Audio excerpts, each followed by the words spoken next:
See you later, alligator. After a while, crocodile. Hey there guys, it's Paul from joe'sguitar.com and I'm happy to finally tell you that I have found the perfect tiny whoop. And it's brushless. This tiny beast is from Eachine and it's called US65 or uk65 depending on what flag you want for the canopy. I'm not very excited about having a flag on this drone, but I'm sure they will release more models soon, as it's getting quite popular. I will link to this drone in the description to Banggood. It's pretty much the cheapest place I could find this drone. You can also find coupon codes for up to 11% off if you make a new account. Let's now see what's in the box. It's a black box showing what version I got between the two, and also the receiver option. You can get the FlySky or the FrSky version.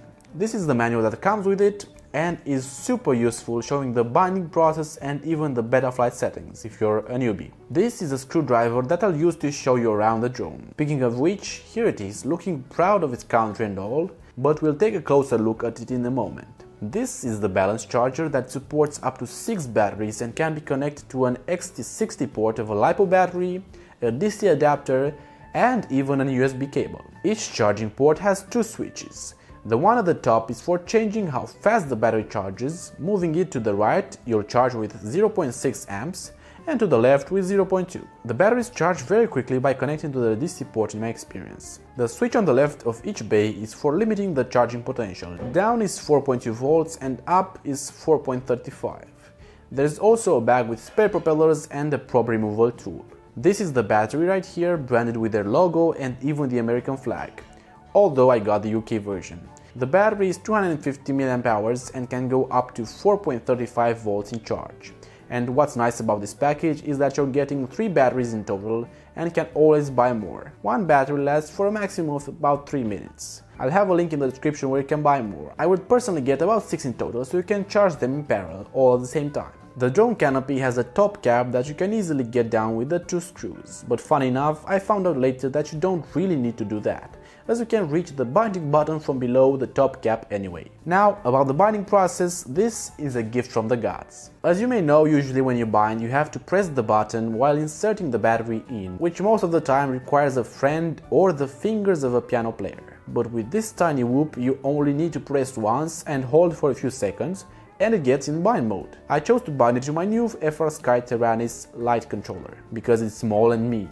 You can check my review of it in the corner right now. It's absolutely great and it's the perfect size for this drone. I'll also use these Eachine EV800 goggles to fly it. Now let's test the camera on this thing. It seems just as it's supposed to be. No lag, wide angle and great color reproduction. Now let's talk a bit about the specs of this drone. It has 603 19,000 kV brushless motors, which if you don't know are much more durable than brushed ones. And although usually this size of brushless motor doesn't have any benefit over the brushed ones when it comes to power, this time around I can actually notice a power improvement. The weight of the craft without a battery is 21 grams, which is pretty standard for tiny whoops. What else does it have? Let's see. Oh, it comes with an F3 board with ESCs built in. It works with Betaflight from the micro USB cable right here and also has an on-screen display. It has a built-in 25mW VTX with smartaudio, if you believe it. This means you'll be able to change the channels directly from your OSD and do your pit tuning while on the field.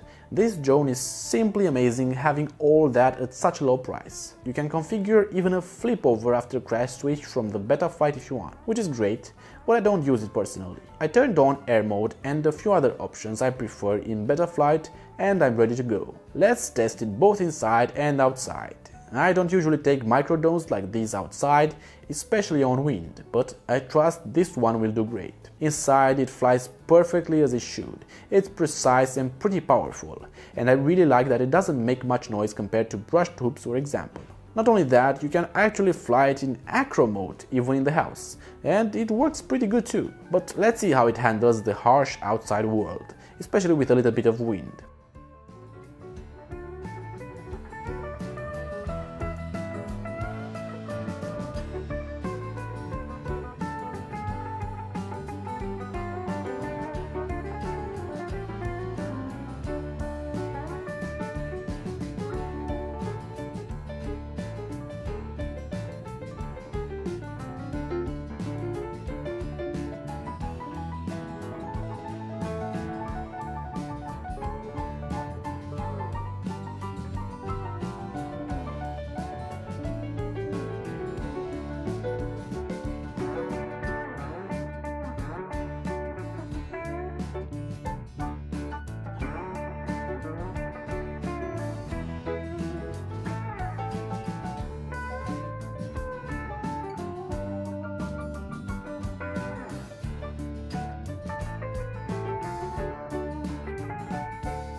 As you can see, I had a ton of fun both in stabilized mode and in acro. This drone can handle some wind pretty well, and it's so relaxing to know that even if I crash this on a car or somebody's property, it won't do any damage. Overall, consider me being pretty impressed about this tiny Whoop drone. I'll definitely keep it for myself and buy a few additional batteries for this. I definitely recommend it to you, as you probably can't get any better in 2018.